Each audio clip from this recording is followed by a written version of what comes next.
Maritime Radio. I'm Bethany and you are listening to the monthly Millwall Fans News and Views show, broadcasting live on Maritime Radio on 96.5 FM and on the Maritime website.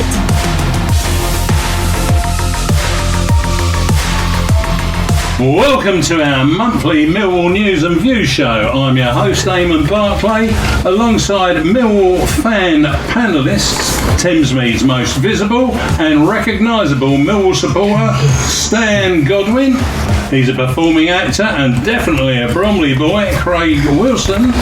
And George Lampey, the flag bearer of the Swanley Bowls Club. Let's start with our match review of yesterday's game at the Riverside Stadium against Middlesbrough.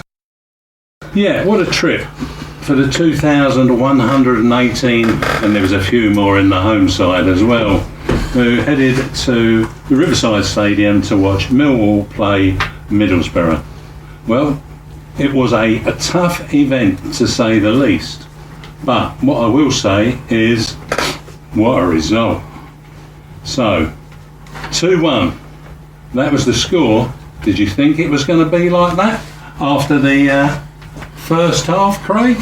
No, I certainly didn't think we were going to get the 2-1 win we did after the first half. But we came out all guns blazing second half. It very much reminded me of Ipswich, and Alex Neil knew exactly what to do, and we done it. That's what matters, is the 2 goals and the result in the end of the day. What did you think, Stan?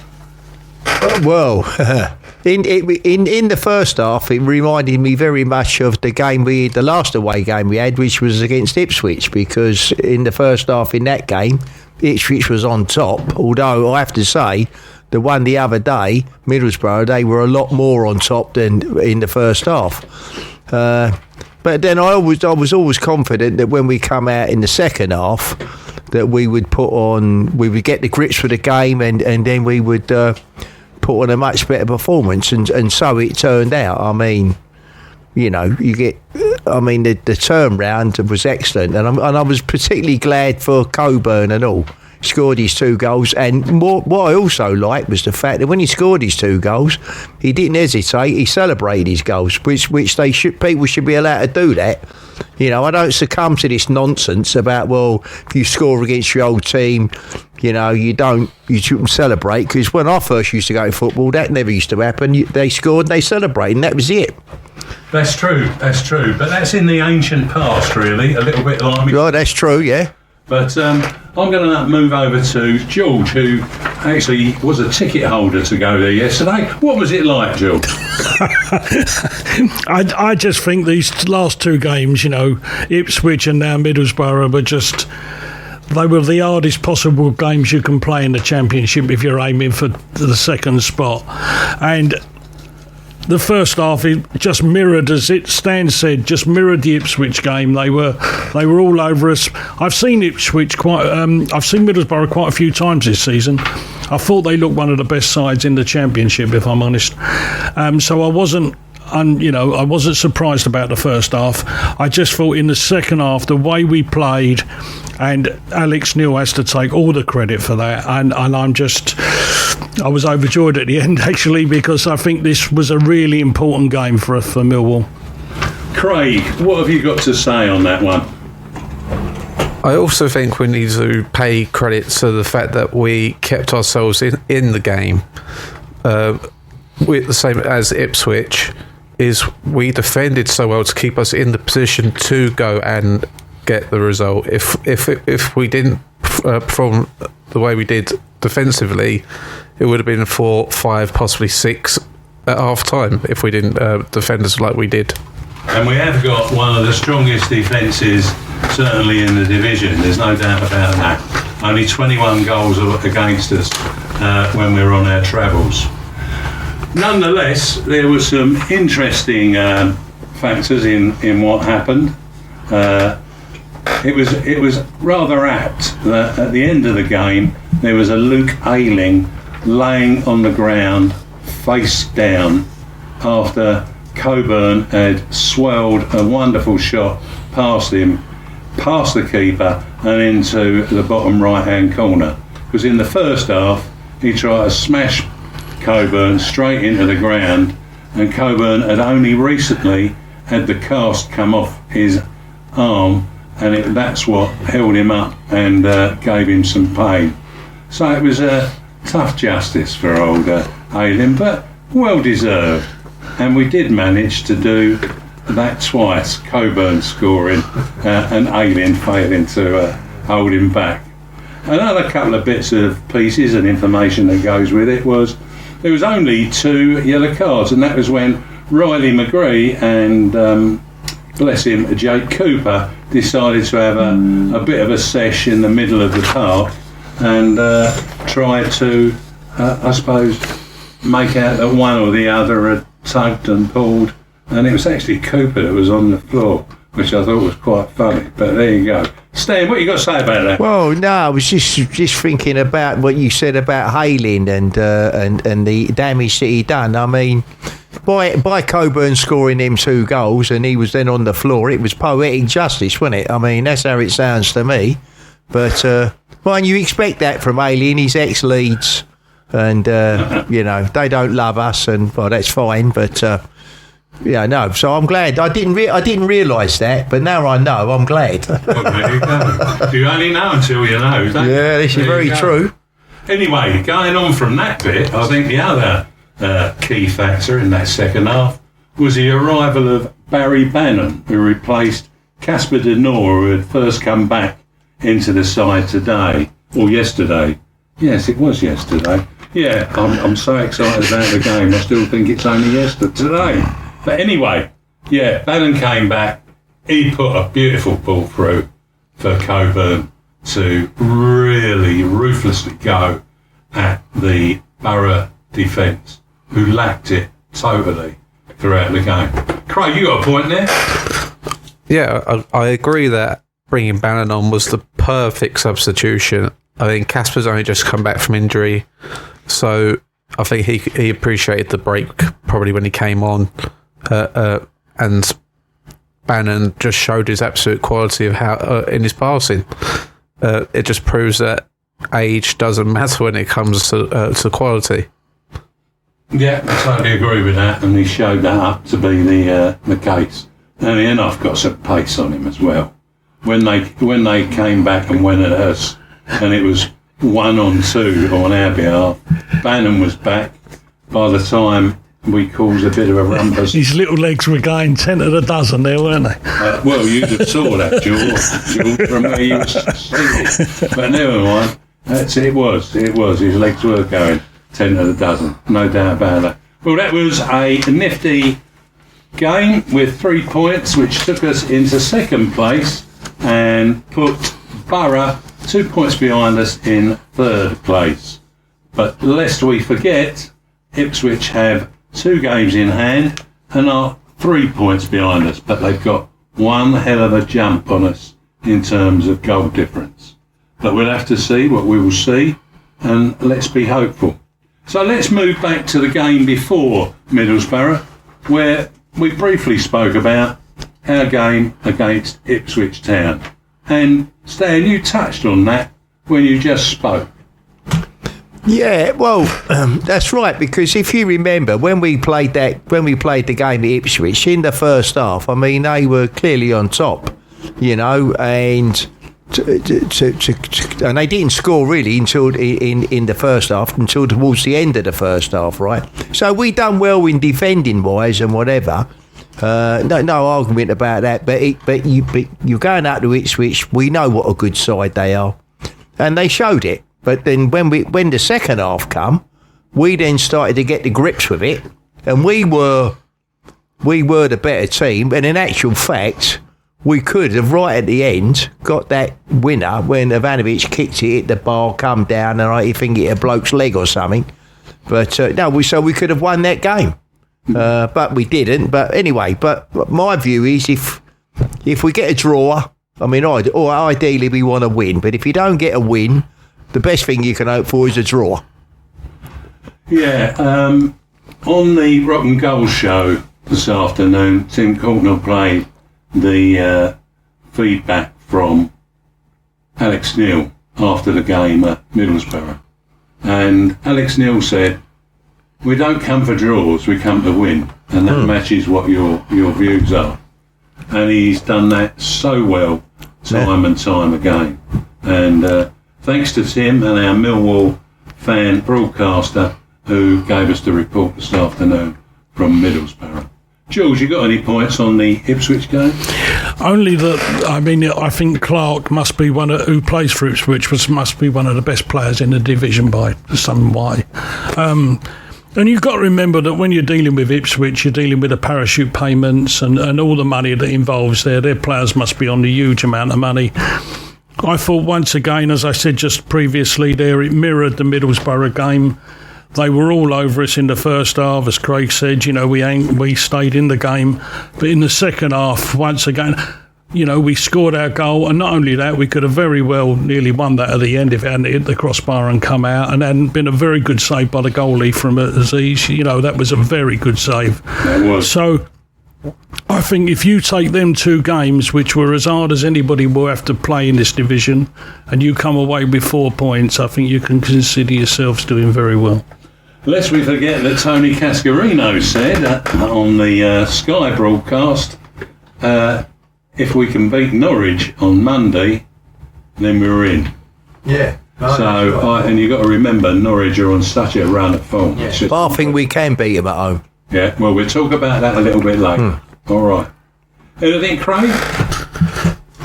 Yeah, in terms of Norwich, they've got some quality, a lot of quality in their ranks.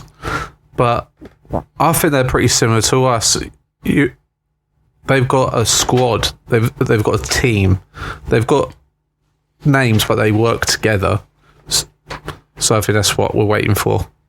Yeah, we'll have a chat about that, as I said, later on. Anyway, well, let's move back to the game that was really a bit of a disaster for us.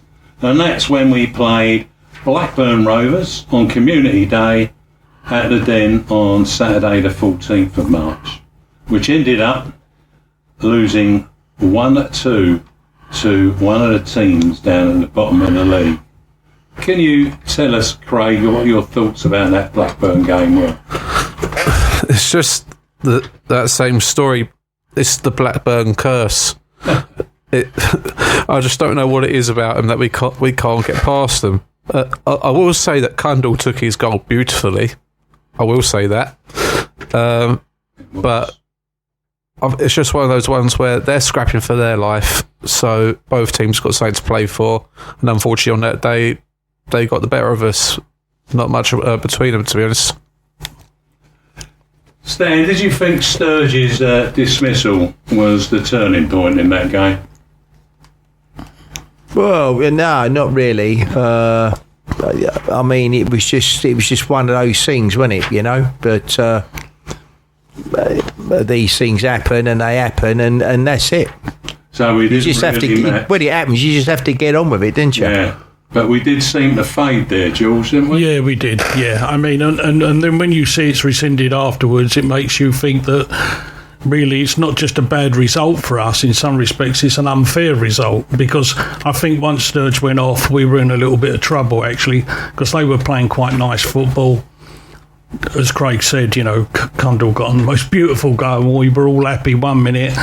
It didn't take long for us to be unhappy again. But yes, I think that was a bad result. But I think in some respects, and I don't blame referees very often, but I think the referee made a bit of a hash of that and made our lives harder.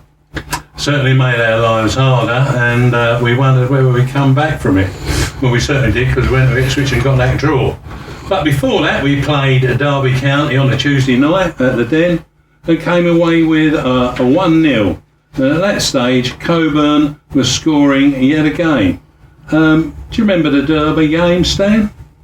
Yeah, I remember that game. Again, it was another hard game. But in the end, we triumphed. But no, as I said, at this stage of the season, these games, it don't matter who you're playing, because somebody's got something that, as it's worked out, all the teams we played recently, they've all got something to play for, right? Either to stay up or try and get to the play, whatever. So it was an hard game, and you know, but we won the game, and my opinion was deservedly so.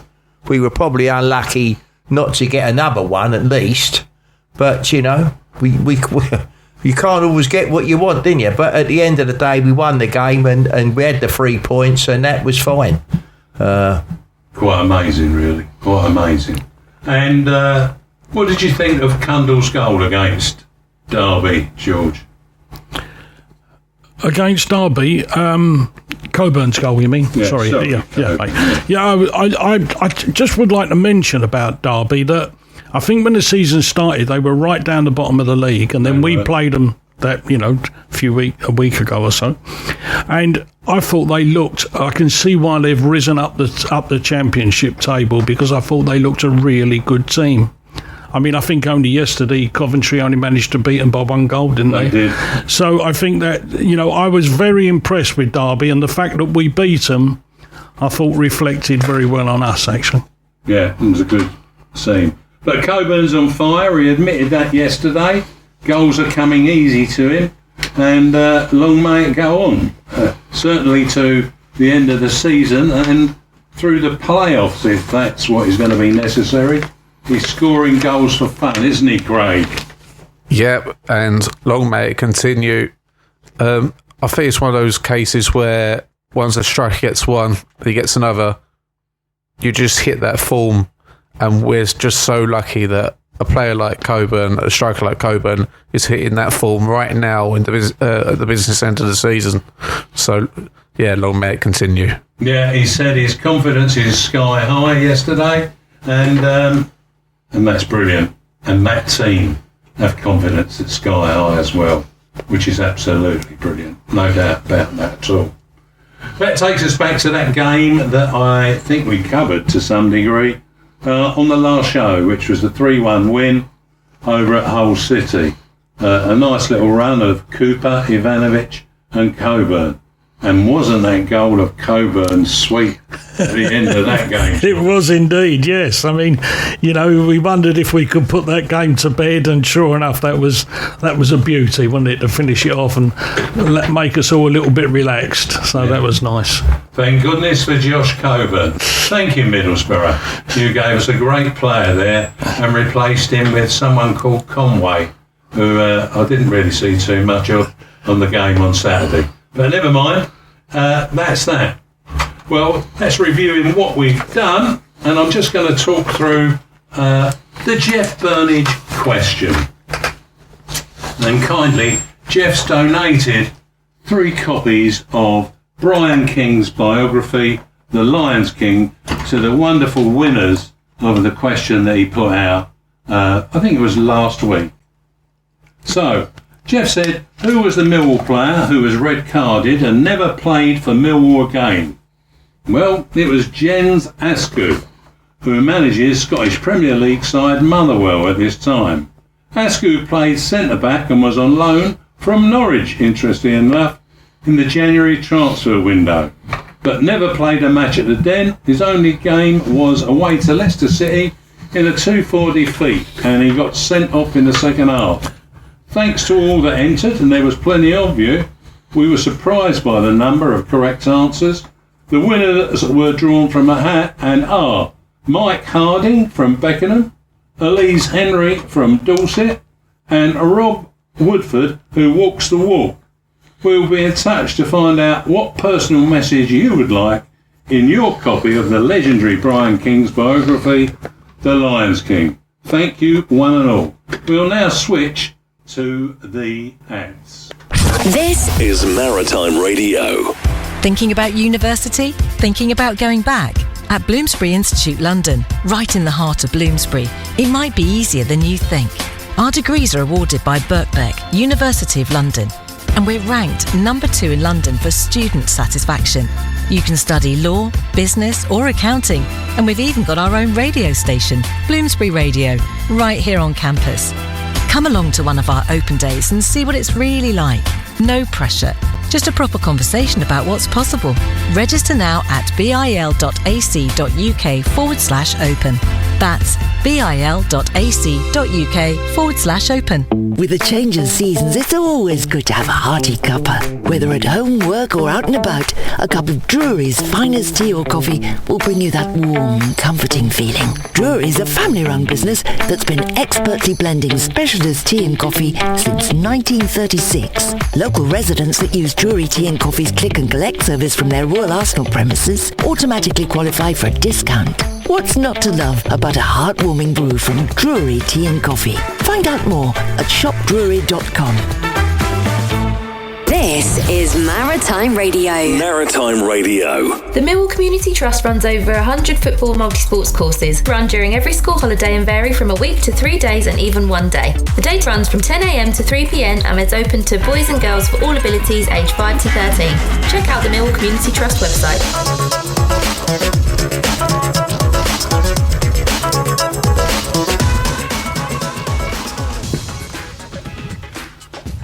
Well, thanks, Bethany. I'm Eamonn Barclay, and with me I have a helpful and admirable panel of Georgescu Lampey, we're going to call him that tonight, and Craig Wilson and Stanislas Godwin.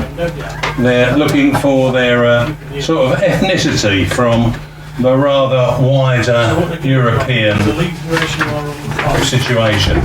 Anyhow, we're going to have our guest with us this evening very shortly. We're just having a couple of technical issues, but as soon as we clear them, we'll be speaking to not Jason Vincent, who unfortunately couldn't join us tonight, but we're going to speak with a very interesting, prominent figure in South East London and globally. Raised in Peckham by Irish parents, this lifelong even, Millwall supporter started boxing at the age of 11 and went on to become a boxing manager, promoter and television personality, managing the undisputed heavyweight champion with Lennox Lewis, and became the first Briton to manage a heavyweight champion in almost a century. Let's have a big welcome and say hello to Kellie Maloney. Hello, Kellie. Hi, Kellie. Oh, cool. It's lovely to hear from you, Kellie.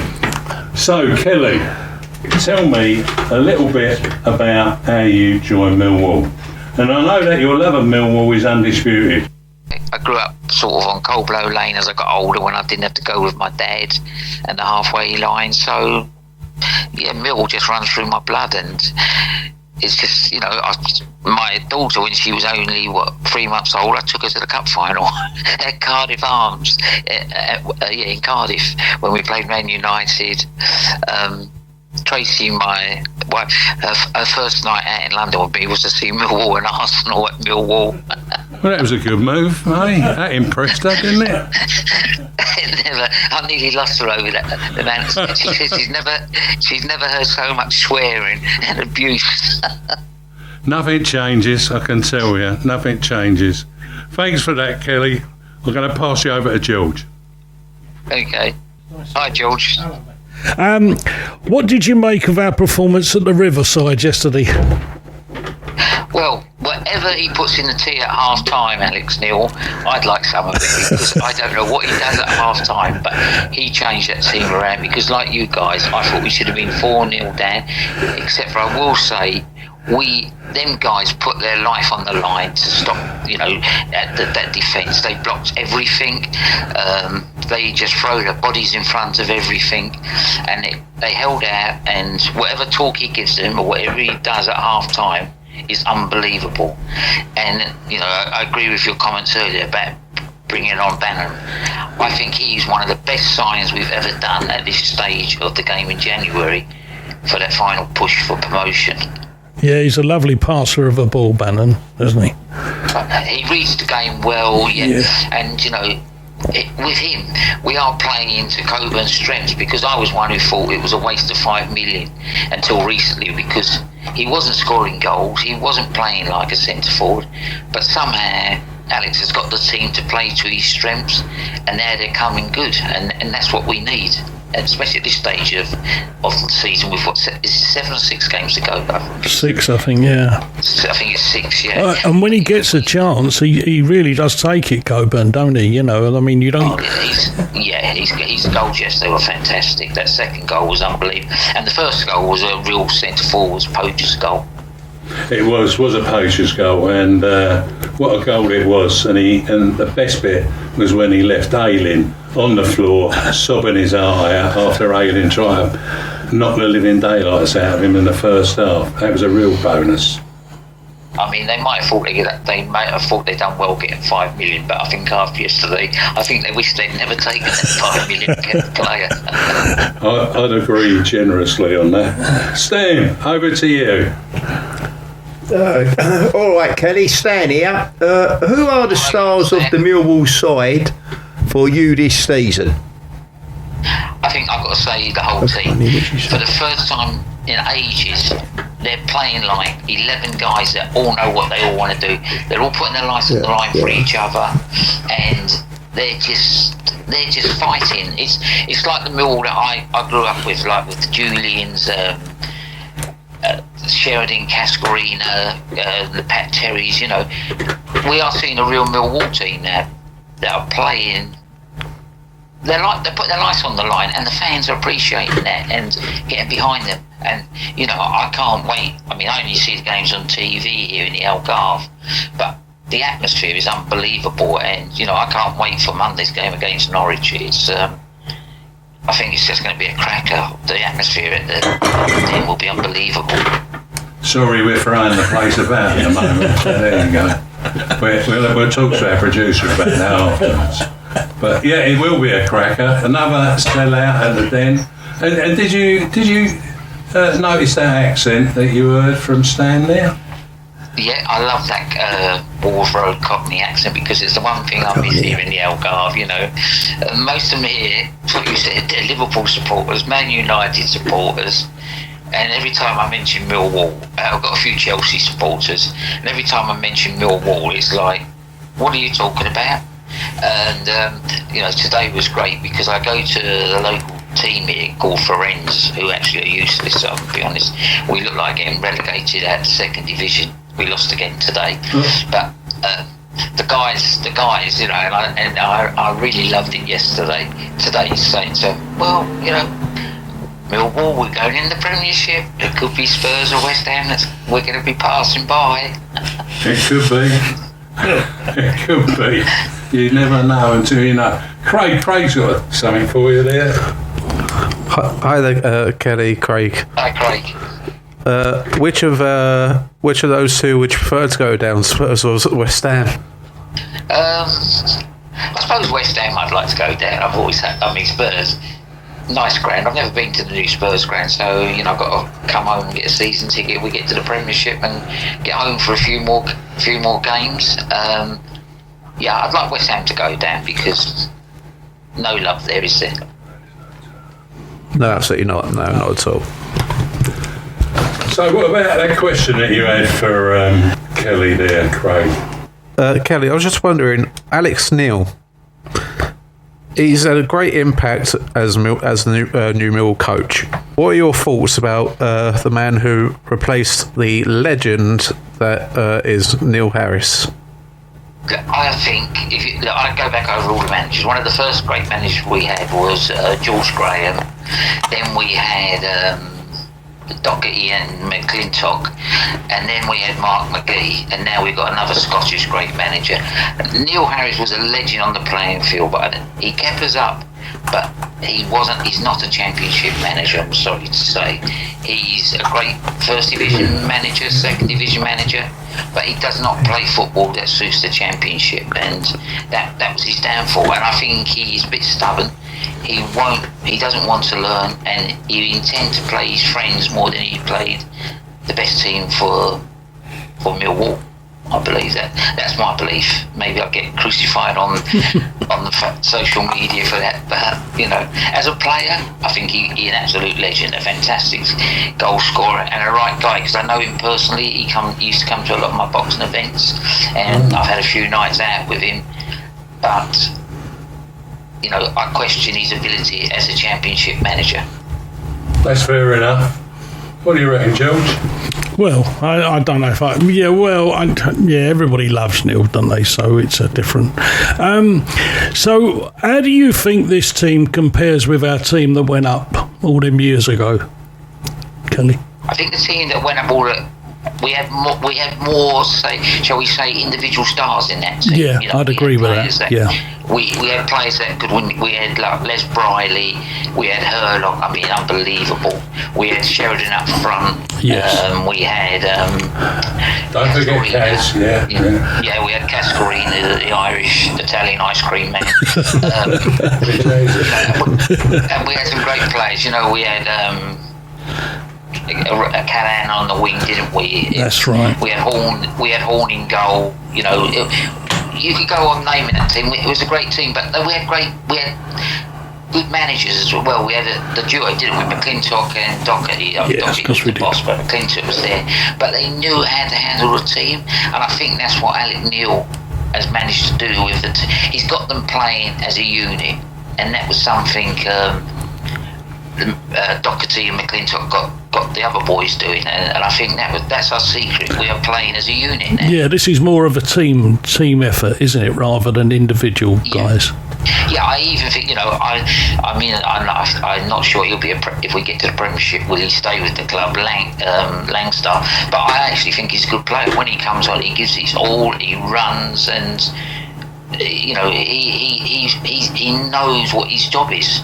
Yeah. Do you get a chance to get down to Denver very often these days? I haven't been at all this season at the moment, but what I have done is I'm actually off to Australia at the end of this month. But I was supposed to stay till the first week of June, but I insisted I have to come back on the 22nd just in case we get to the playoff final. We have to go that way to the Premiership. But I have a sneaky feeling if we win the rest of our games, we will go up automatically. Yeah, couldn't agree with you more there, Kelly. I think we'll do exceedingly well, and I'm hoping we don't have to go through that. There's a potential really to go on if they keep the tempo, the camaraderie, and everything else that goes with it. Sorry. And I was going to say, if Neil keeps putting that stuff in their tea, I think we're unbeatable. Yeah, whatever it is he puts in their tea, or whatever it is that he's got, is he can bottle it and make a fortune, I think. Yeah, you're right. There's no doubt about that. Stan, one good thing. Go on. You're all right. Go, Kelly. I was going to say the one good thing, he's a great reader of the game. He knows how to change the team around when he has to, he hasn't made many mistakes this season at the Den. He's made a couple at home, and they seem to. I don't know why, but we always were really good at home, but we seem to be much better away with this year than we are at home. Yeah, do you realise that we've tied on the number of away games that team of Docherty and the McClintocks have? We've got 10 wins so far this season, and they ended on 10 wins away at Hull, which was the penultimate game when we got put up. So that record may well go with games like Stoke City, West Brom and Leicester to come. So it'd be great if they do that, I think. I think they will do that. I mean that game at Hull will live in my memory forever. That was one of the best games that most exciting. It wasn't a great game, but it was just, I don't know, because we won and we knew we were going up to the first division. I've seen Millwall in the FA Cup final. I've seen Millwall in every division by the Premiership. So my lifelong ambition is to see us in the Premiership. Well, to do it again, because at least we saw it once. Poor old Craig never saw that as yet, so he'll have to hang on for it, won't you, Craig? He's only young. I'm waiting. It's been 33 years so far, but it's going to happen. Good for you. Let me ask you, do you think if we go up to the Premiership, do you think we will develop the ground a bit more and close in the two ends? Because we'll definitely get bigger gates, won't we? Well, definitely bigger gates are on the go now. If we had the space, I don't think they'll do closing the two ends in. Certainly Mark Fairbrother talked about putting third tiers on. And that's more to the point. The structure's there for that to happen. Those pylons that go up the back of the stand will take another set of pylons inside them, and you can put up another tier on top. And I think that's what we'll look for. But how and when that's going to happen, I'd love to know. It certainly ain't going to happen between the end of this season and next season. I'd love it to happen, but I can't see it. But I believe they're going to make arrangements so that we get more fans from Millwall in on a home game than there currently is. And there's talk of the lower North stand being handed over to Millwall fans in total. So we'll have to see how that pans out. Oh, that's good. Yeah, because I think we're the nearest club to the city of London, and we've got what anyone wants to say about Millwall, and I don't believe all the bad press that, and I don't believe in conspiracy theories, but I do believe certain referees or certain people would not like to see us in the Premiership. We've seen some bad refereeing this year against us. Yeah, mention Blackburn as one, but there you go. God, that's the only thing that worries me. We play so brilliant when we play top teams, but when we play the bottom teams, we seem to struggle. Yeah. And a few of our games are against teams that are going to be struggling for survival. Oxford United, Leicester City, and West Brom. Yeah. And that worries me a little bit. Well, let's hope we can make a difference, and it's glory on the last day. Thank you for joining us, Kelly. And I'll talk again. Lovely to speak to you. We all enjoy you coming on the show. Take care. Thank you very much. Bye for now. Bye. Thank you. Thank you, Kelly. Good night, all. Good night. We are Maritime Radio. Maritime Radio. Come on, sleepyhead. Time to get up and off to school. Thankfully, Abbey Travel have taken the stress out of the morning routine, providing peace of mind to parents and students in South East London and North West Kent. With our designated pickup points and journey tracker, we've made getting to and from school easier than ever. Find out more at abbeytravel.com/home to school or give us a call on 020 8312 9514. And we're pleased to welcome Beth's Grammar School and Maidstone Grammar for Girls. Has your business lost at least £40,000 as a result of COVID restrictions? Do you have business interruption insurance? If the answer is yes, COVID claims could help you reclaim financial losses, even if your initial claim was refused, you've been made a low offer, or you just don't know where to start, all on a no-win, no-fee basis. Just text LOSS to 60777 for help. From COVID claims regulated by the FCA, text LOSS to 60777. Maritime Radio, Community Line. Hi, I'm Liz from Volunteer Centre Greenwich. We are looking for any of you in this community who'd like to become a mentor or a befriender on one of our projects supporting vulnerable people in Greenwich. You can contact us at info@volunteersgreenwich.co.uk or you can call 0208 317 3817 for more information. Local radio for Greenwich. Maritime Radio. Community Line. We are Maritime Radio. Maritime Radio. Our Millwall Community Trust Line Centre has a 4G football pitch where 9 versus 9 can play, a sports hall, classrooms and the cafe. To access these state-of-the-art facilities in a safe and positive environment, get in touch on 0207 740 0503.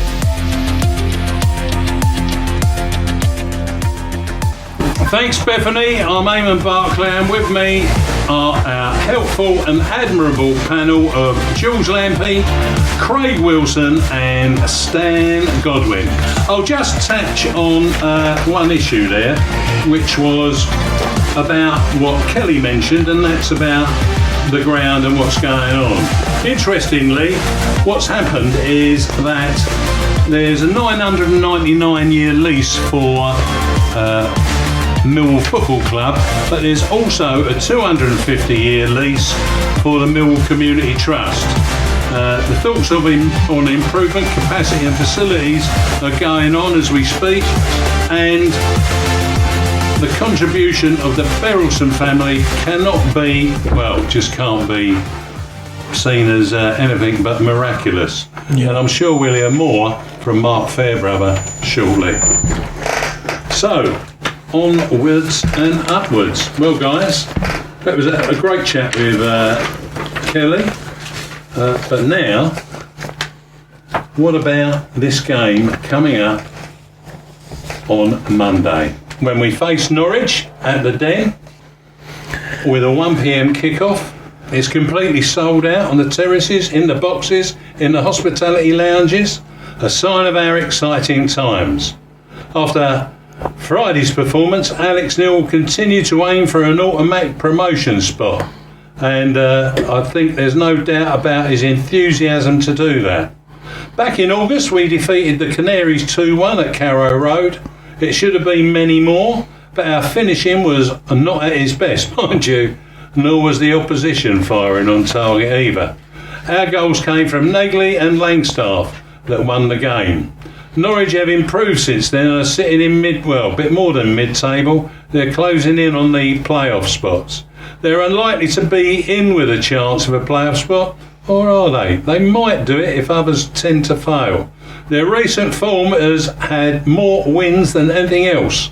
Despite this, the bookies have us at 11-10 to win. They're confident. A draw at 5-2 and Norwich at 9-4 to win. But what do we think? Craig, given the turnaround of 2 games in a short space of time, we are back at the Den with a sellout crowd. What do you think we need to look out for from a Norwich side that has accelerated its points total significantly? Well, I think one of the first things we need to be on the lookout for is Maatsen, who I believe is one of their best players.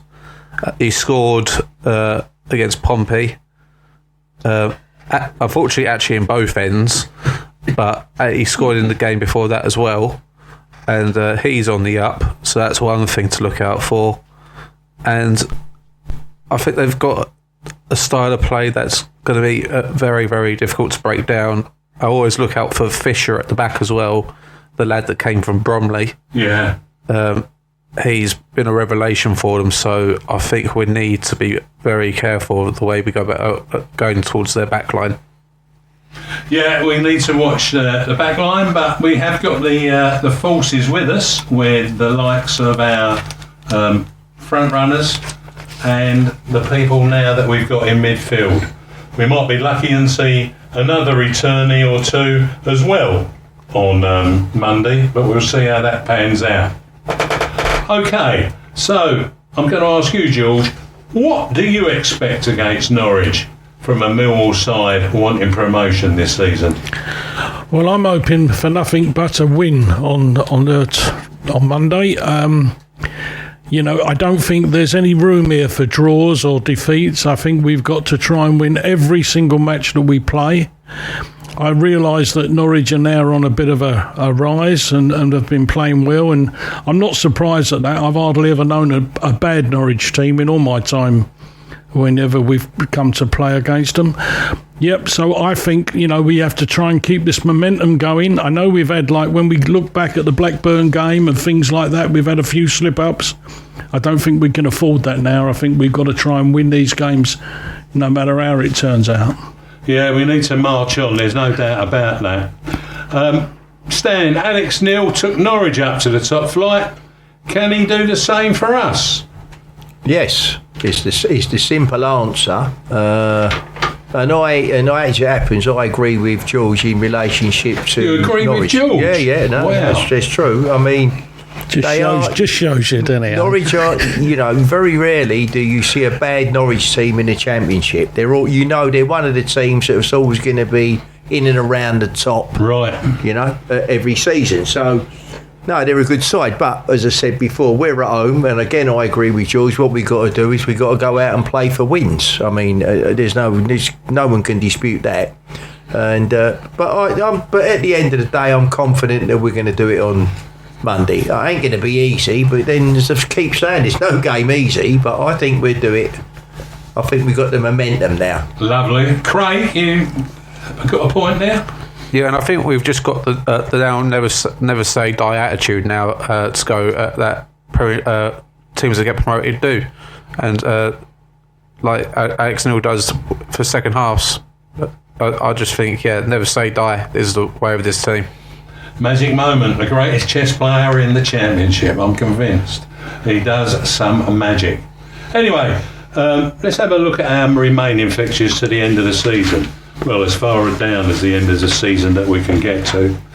After the game against Norwich, next Friday we away to West Bromwich Albion at 8 p.m. West Brom, what do you think, George? Well, they've had a really, really bad season, haven't they? So,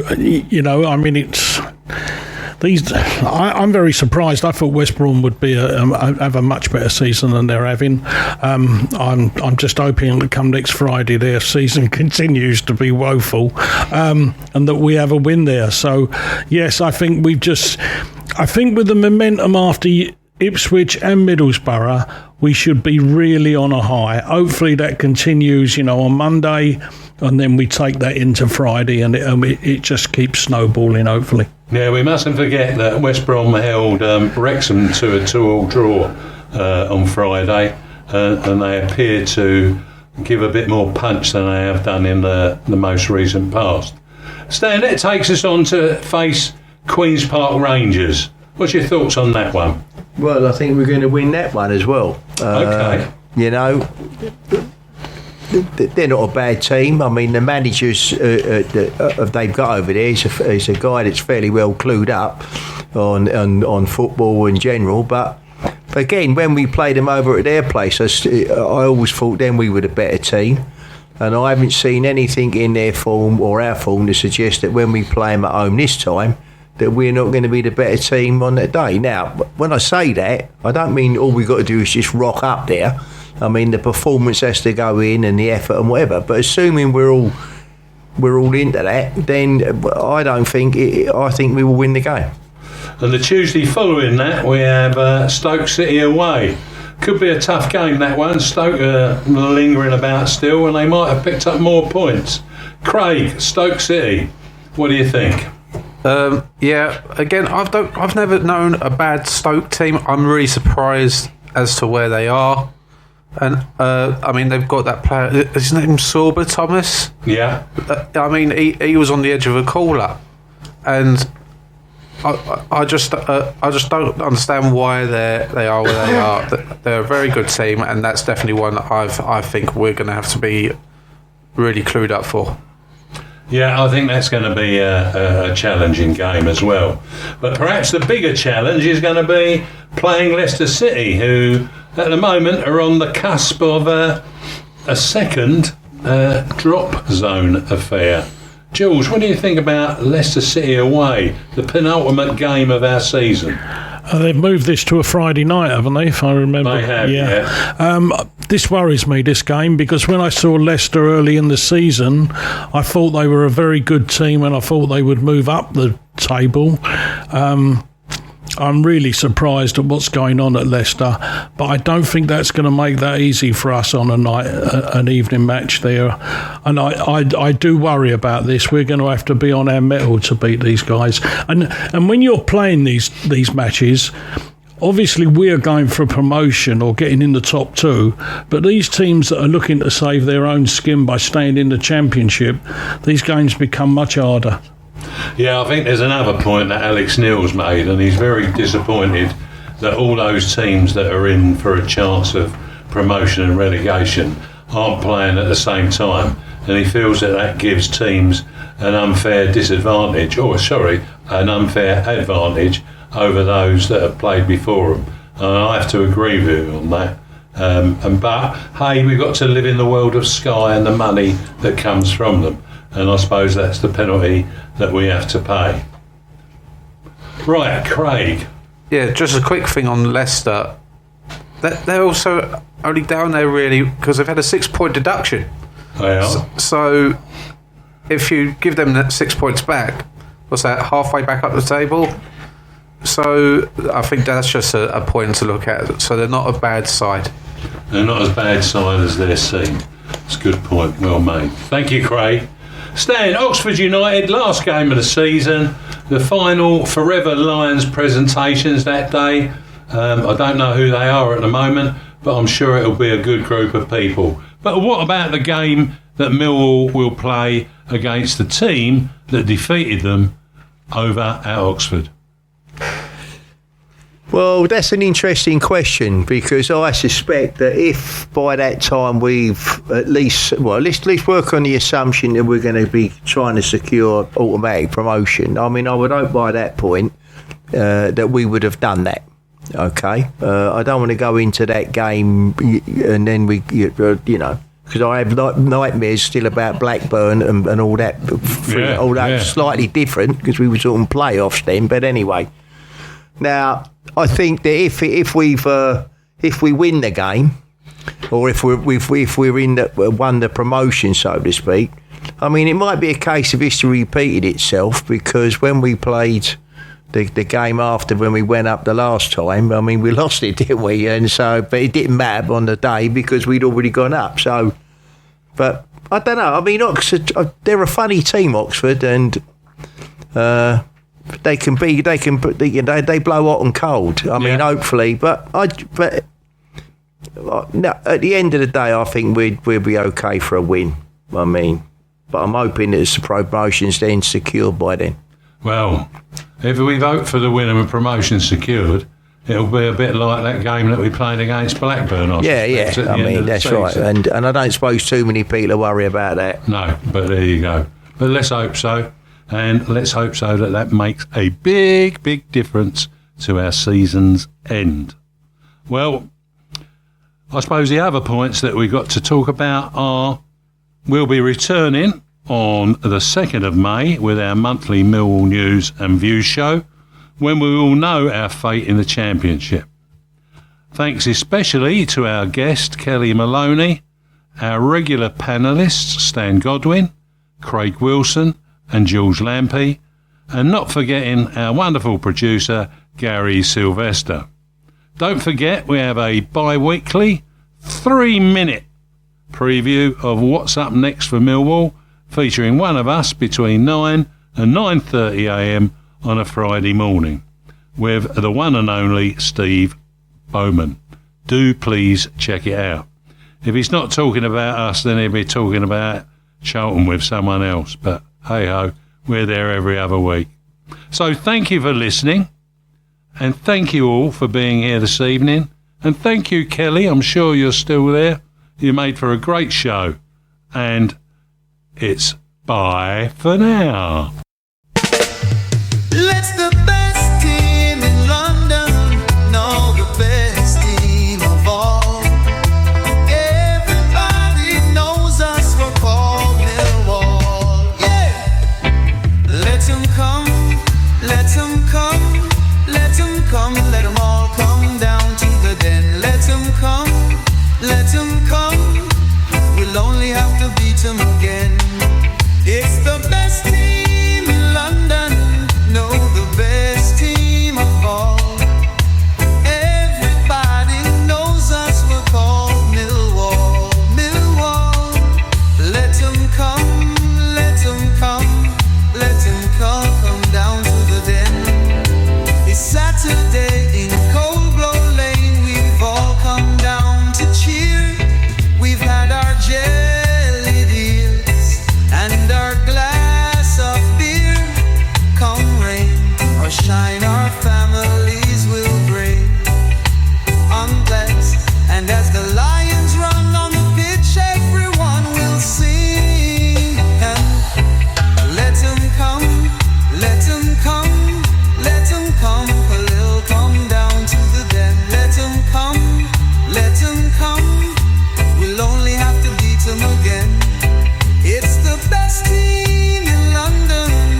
Maritime Radio. The hits and headlines with some classic songs. Will you guess the year? The 3 o'clock throwback with Gary Sylvester. Weekday afternoons on Maritime Radio. Looking for a cosy spot to relax, recharge and reconnect? Welcome to the